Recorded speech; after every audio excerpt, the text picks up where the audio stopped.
معزز ناظرین، السلام علیکم ورحمۃ اللہ وبرکاتہ۔ ہمارے یوٹیوب چینل واضحbook.com میں آپ کا استقبال۔ ناظرین، میں زبیر یوسف ندوی آج میں آپ کے سامنے درس قرآن کی 47ویں نشست میں سورہ بقرہ کی چند آیات کا ترجمہ اور مختصر تفصیل لے کر کے حاضر ہوا ہوں۔ ناظرین گرامی، آپ سے گزارش ہے کہ ہمارے یوٹیوب چینل واضحbook.com کو سبسکرائب کر کے ہماری حوصلہ افزائی کریں، تاکہ اسی طرح ہم درس قرآن کے تعلق سے ویڈیوز آپ کی خدمت میں پیش کرتے رہیں۔ ناظرین گرامی، جس طرح کہ آپ کو معلوم ہے کہ ابھی تک ہم درس قرآن کی 46ویں نشست تک سورہ بقرہ کی چند آیات کا ترجمہ مختصر تفصیل پیش کرتے رہے۔ اب یہاں سے درس قرآن کی 47ویں نشست سے ہم انبیاء علیہ السلام کے واقعات کو، انبیاء علیہ السلام کے قصوں کو، انبیاء علیہ السلام کی داستان کو قرآن کی روشنی میں سمجھنے کی اور جاننے کی کوشش کریں گے۔ ناظرین گرامی، درس قرآن کی 47ویں نشست میں آپ کے سامنے انبیاء علیہ السلام کے واقعات قرآن کی روشنی میں بیان کروں گا۔ حضرت آدم علیہ السلام سے لے کر حضرت محمد مصطفیٰ صلی اللہ علیہ وسلم تک جتنے انبیاء علیہ السلام کا تذکرہ قرآن میں کیا گیا ہے، ان تمام انبیاء علیہ السلام کے واقعات، ان کی داستانیں، ان کے قصے ہم ترتیب وار حضرت آدم علیہ السلام سے لے کر آپ صلی اللہ علیہ وسلم تک انبیاء علیہ السلام کے قصوں کو، ان کی زندگی کو، ان کی تاریخ کو، اور کن انبیاء علیہ السلام کو کن قوموں کے اندر اللہ رب العزت نے مبعوث فرمایا، قوموں کے حالات کیا تھے، کن برائیوں میں وہ قومیں مبتلا تھیں، انبیاء علیہ السلام پر کتنے لوگ کس قوم کے ایمان لے کر آئے، کس قوم کو کس عذاب کے اندر مبتلا کیا گیا۔ ان تمام باتوں کو ہم جاننے کی کوشش کریں گے، اور یقیناً اس 47ویں نشست سے میرا مقصد یہ ہے ان لوگوں کو تک صحیح معلومات کو پہنچانا جو غیر پڑھے لکھے لوگ ہیں، چونکہ جو پڑھے لکھے لوگ ہوتے ہیں، جو تعلیم یافتہ لوگ ہوتے ہیں، وہ تو اکثر و بیشتر ان واقعات سے اور ان قصوں سے وہ واقف ہوتے ہیں، لیکن جو غیر پڑھا لکھا طبقہ ہے مسلمانوں کا، یقیناً وہ اپنے نبیوں کے، اپنے انبیاء کے واقعات سے وہ ناواقف ہیں، نابلد ہیں۔ اس لیے میرا اصل مقصد جو ہے کہ جو غیر پڑھے لکھا طبقہ ہے ان تک بات اور صحیح معلومات اور انبیاء علیہ السلام کے صحیح قصے پہنچ سکیں، یہی میرا اصل مقصد ہے۔ اور میں حضرت آدم علیہ السلام سے ان واقعات کو شروع کرتا ہوں۔ ناظرین گرامی، جب ہم بات کرتے ہیں حضرت آدم علیہ السلام کی، چونکہ ظاہر سی بات ہے کہ انسانیت کی شروعات حضرت آدم علیہ السلام سے ہوئی ہے، تو واقعہ سب سے پہلے انہی کا بیان کیا جائے گا، سب سے پہلے انہی کی داستان کو بیان کیا جائے گا، انہی کے قصے کو جانا جائے گا، سمجھا جائے گا، اور قرآن کی روشنی میں حضرت آدم علیہ السلام کا واقعہ کیا ہے۔ ناظرین گرامی، جب ہم حضرت آدم علیہ السلام کی بات کرتے ہیں قرآن کی روشنی میں، تو قرآن مقدسہ کی ایک آیت جس میں حضرت آدم علیہ السلام کی تخلیق کا واقعہ تفصیلاً بیان کیا گیا ہے، میں آپ کے سامنے پیش کرتا ہوں۔ اللہ رب العزت ارشاد فرماتے ہیں کہ وَإِذْ قَالَ رَبُّكَ لِلْمَلَائِكَةِ إِنِّي جَاعِلٌ فِي الْأَرْضِ خَلِيفَةً، اور یاد کرو اس وقت کو جب تمہارے رب نے فرشتوں سے کہا کہ میں زمین میں ایک حاکم پیدا کرنے والا ہوں۔ اللہ کے رسول صلی اللہ علیہ وسلم کو مخاطب کر کے ارشاد فرمایا جا رہا ہے کہ محمد صلی اللہ علیہ وسلم یاد کرو اس وقت کو، وَإِذْ قَالَ رَبُّكَ لِلْمَلَائِكَةِ،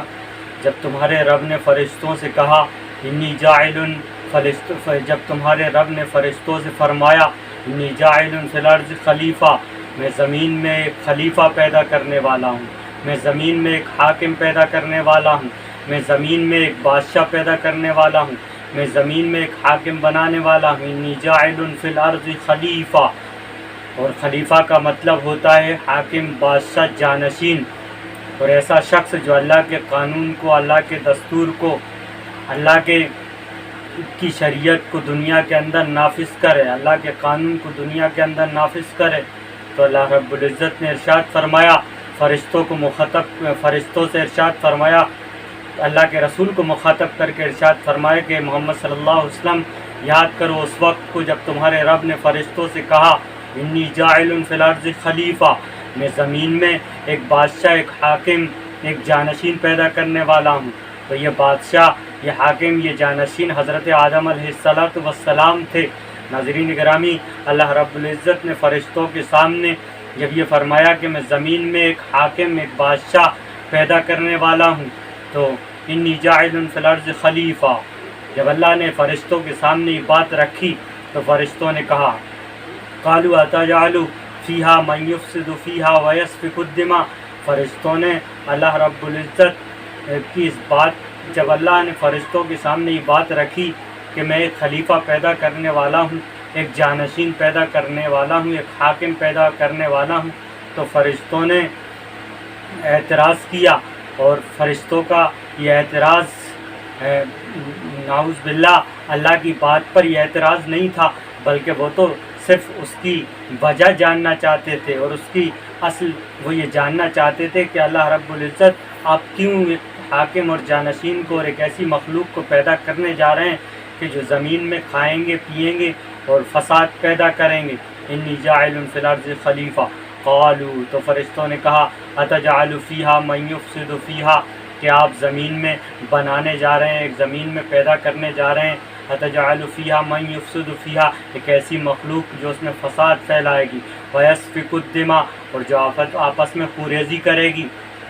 چونکہ فرشتوں کا یہ اعتراض تھا، یہ اعتراض نعوذ باللہ ایسا نہیں تھا کہ فرشتے اللہ رب العزت کے فیصلے پر اعتراض کر رہے تھے، بلکہ یہ اعتراض بطور علم کے تھا کہ وہ جاننا چاہتے تھے کہ اللہ رب العزت باری تعالیٰ آپ ایک ایسی مخلوق کو کیوں دنیا میں پیدا کرنے جا رہے ہیں جو زمین کے اندر فساد پھیلائے گی، زمین کے اندر خوریزی کرے گی۔ تو اللہ رب العزت نے ارشاد فرمایا فرشتوں کو خطاب کر کے کہ انا عالم، میں جانتا ہوں تم نہیں جانتے۔ جب فرشتوں نے یہ کہا کہ اتجعل فیہا من یفسد فیہا ویسفک الدماء ونحن نسبح بحمدک ونقدس لک، اور آگے فرشتوں نے اللہ رب العزت سے یہ بھی کہا کہ مولا کریم، ہم آپ کی تحمید و تقدیس کے لیے، ہم آپ کی حمد و ثنا کے لیے، ہم آپ کی تعریف بیان کرنے کے لیے ہر وقت لگے رہتے ہیں، ہم آپ کی تعریف کے لیے کافی ہیں، تو پھر کیوں آپ ایک ایسی مخلوق پیدا کرنے جا رہے ہیں جو زمین کے اندر خوریزی کرے گی۔ نحن نسبح بحمدک ونقدس لک قال انی اعلم ما لا تعلمون، اللہ رب العزت نے فرشتوں سے ارشاد فرمایا کہ بے شک میں جانتا ہوں تم نہیں جانتے۔ اے فرشتوں، تم جو میرے فیصلے پر تم جو اعتراض کر رہے ہو بطور علم کے، تو چونکہ سن لو، انی اعلم ما لا تعلمون، بے شک میں جانتا ہوں تم نہیں جانتے، میرا علم کامل ہے، تمہارا علم ناقص ہے، مجھے ہر چیز کا علم ہے، مجھے معلوم ہے، مجھے اس انسانیت کی تخلیق کے پیچھے کا مقصد اور انسانیت کی تخلیق کے پیچھے کی حکمت مجھے معلوم ہے، تم اس سے واقف نہیں ہو، تمہارا علم ناقص ہے، تمہارا علم ادھورا ہے، تمہیں اس کا علم نہیں ہے، اس لیے تم یہ سوال کر رہے ہو کہ کیوں آپ ایک ایسی مخلوق کو پیدا کرنے جا رہے ہیں۔ ناظرین گرامی، پھر اللہ رب العزت نے حضرت آدم علیہ السلام کو مٹی سے پیدا کیا اور حضرت آدم علیہ السلام کا پتلا بنایا اور اس کے اندر روح پھونکی، اور اس کے بعد جب حضرت آدم علیہ السلام زندہ ہو گئے تو اللہ رب العزت نے فرشتوں کو حکم دیا کہ آدم کو سجدہ کرو، تو کیا، جس کا واقعہ خود قرآن میں بیان کیا گیا ہے، چونکہ